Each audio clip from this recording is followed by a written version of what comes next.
Mr. Oloyede Adejumo joins us now. He's a security consultant. Thank you for coming on today. Thank you. Well, from the headlines we see every now and then, I mean, it's just out there. People who don't even understand in terms of maybe what government is doing and how they're going about it seem to be asking themselves. With headlines like this where we see Boko Haram now threatening to attack NLC, and then during the fuel subsidy strike or protest, there was a lull in the activity. So people are beginning to raise eyebrows saying, wait a minute, what seems to be going on? From what you've seen and perhaps read, what do you think and how perhaps you think the authorities should approach this challenge? Well, I thank you for this question, because we've gotten to a point whereby the issue of stories, talks, descriptions of how things are happening should come to an end. We've gotten to a point at which we should begin to look out for the solutions. The fact that this sect is beginning to delve into areas that ordinarily should be out of their own reference point, like talking about the intervention on NLC, is telling you something, that in this nation, certain things that ought to be in place are not in place, and they are cashing in on that opportunity to breed further threats and further destructions on the populace in Nigeria. I think this should be stopped, and definitely there are ways and means by which all this mess ought to have been even prevented. Talk less of being stopped. There are ways. Okay, there are ways, but would you recommend, for instance, what the authorities have got to do, the responsibility that is available to the citizens, how they can also come on board here? Yes.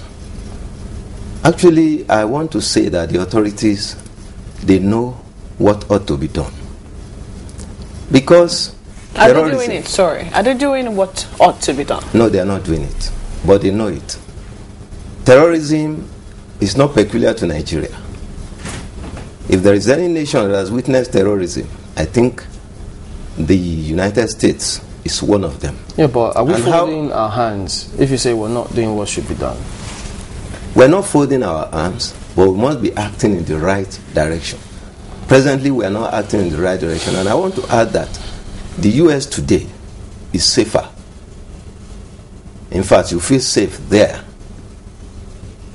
compared to Nigeria. What should we be doing? This is a country that has witnessed this Al-Qaeda problem. What should be done is in the table of the federal government already. Really? Yes. Way back in 2010, there was an idea, the idea is still there, as to how to tackle this problem. And that, at that time, would have been a preventive or proactive measure, which would have prevented, or at least not allow all these problems that we are witnessing today. But government has failed to act on that recommendation. The recommendation is still there, and they know it. Recommendation from where? What? From a security outfit. Was it received by the government? It was received. And you're aware of that? I am aware of that. It was received. It was received from a security outfit? Yes. Owned by the government? Not owned by the government. Okay. Why do you think government is not acting, doing what it ought to do? Can you provide any reason for that? Yeah. It appears that there is a national interest, and there is also personal interests in governance in Nigeria. I think this is the major reason why the government is slow or unwilling to take the bull by the horn. There is a way to address terrorism, for heaven's sake. It's been done elsewhere, it's been proven effective, and it's working for them. Can you give us an insight into this way? I mean, especially how it was done elsewhere, you know, because maybe for security reasons you might not want to reveal what was in that report, but how it was done elsewhere, can we have an insight into that? Well, Yes, you can have an insight into that, and it has to do basically with, should I use the word deregulating security? That is, involve everyone in security. In Nigeria today, you and I, there's nothing you can do to secure yourself. Well, that's we have been told to be vigilant. Yes, you are told to be vigilant. Reports, where is the enabling environment to make you vigilant? Supposing there is a crisis here now, excuse me, who do you call? And how do you get the call through? Supposing there is a crisis right now here, who do you call and how do you get your call across? Are these part of the recommendations that was made by that report? Yes. What specifically did they suggest, if you could highlight some of it? Well, because of the security implication, it's not the best giving details. So how are we supposed to all get involved and know what to do? But I like to say this. Number one, because now we are looking at solutions to these problems. And the number one thing is policing. I can say there is no policing in Nigeria. Policing in two ways. You police your citizens, you police all citizens in Nigeria, everyone in Nigeria. You need to police them. And then you need to police the security operations, the security officers. You need to police them. That is what is done in the free world societies. They police their security people. They know what their security people are doing. Whenever they send them on a mission, they don't let them loose. They tell them. They watch their activities. They too are aware they are being watched. And you think this is not going on here? It's not going on. I beg to disagree. How could you say for sure? If they don't disclose, it doesn't mean it's okay. Not going on. Let me give you this. Kabiru Sokoto, arrested, detained, in the course of investigation, escaped. If you are policing your security operatives, you will have seen everything as it happened. Live. You will see everything. There is no way you could put a suspect of that caliber on what do you call it now, to go and search his house, and you take him along, and there is no backup technology to take record of events that will unfold as you carry out that operation. It's not done. Not in the modern world. That's why I say there's no policing in Nigeria. In the modern world, we will have seen in video how this man was led the moment he was taken out of the cell, driven in a vehicle, in a security vehicle, taken all the way. We will have record of everything. Are we living in sorry, Chamberlain, are we living in a modern world in Nigeria? We ought to. We are not. Not just talking about security now, talking about a host of other things. Is it possible for our security to be modern in an environment that isn't? Oh, it is very, very possible. Those that are doing it today didn't start today. They started some 50 years back. And that time they were not as modern. Maybe not even as modern as Nigeria is today. When you are talking of modernity, go to Abuja. Is Abuja not a modern city? What of Lagos? Is Lagos not a modern city? So what I'm saying is, put the right technology in place to be able to monitor the activities of Nigerians, all Nigerians, to be able to monitor the activities of all security operatives. What is there? All you need is to have all the necessary apparatus as you move him, as you move Kabiru Sokoto around. Then we will have a record a live video of everything that is happening. Nothing stops Nigeria from getting this done. You asked if, assuming there was a crisis here today, who would we call and all. What about the numbers that security agencies have provided? You don't think that cuts it? Can you give me one? I mean, there's a 767 by the provided by the Lagos State government. Lagos. It happened in Kano. So what is the Kano man going to call? It happened at the security headquarters itself in Kano. What number do you expect them to call? I thank you for this question, because it has brought to the fore one of the major points that I come here to propose. That is, this issue of security, we must have a national call number, a national emergency number. We've spoken to the NCC about that, and they say, even though it's not there yet, that they are working on getting it. Sorry, sir, that is the problem. They say it is there. They are working on it. How long does it take to create a national number? Yeah, for the fact that they've identified that it's not there and they need to work on it, isn't that some sort of, at least, progress that, well, this is a shortcoming, it's identified, and not that we completely say, no, this is not happening? Yes, it is, but they are giving it a lame duck approach.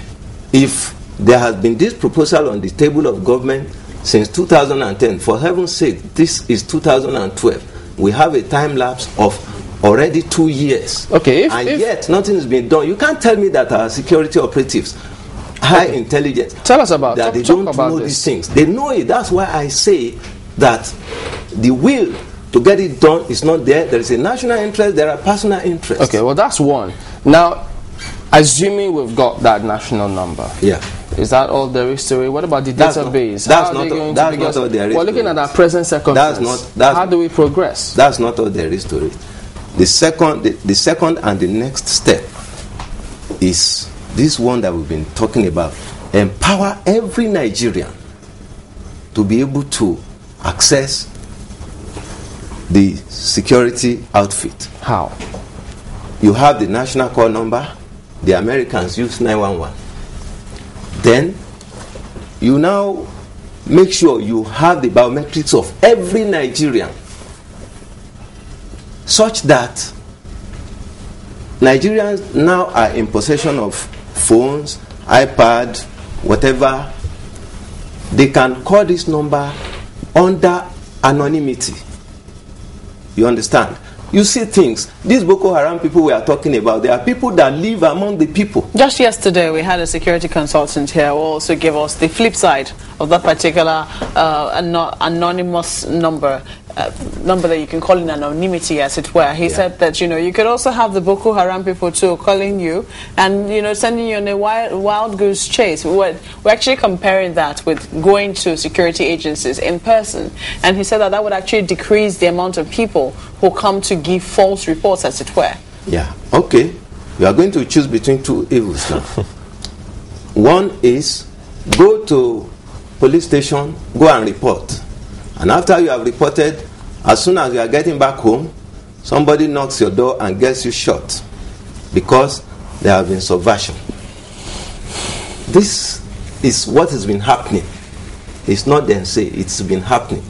When you know an armed robber in your environment and you go and report him, somebody points at you that man has come to report you. So at the end of the day, you are gone. Now, the issue of anonymous calls, there will be fake, yes, but the real ones are also there, and that is why we have intelligence units. They are trained.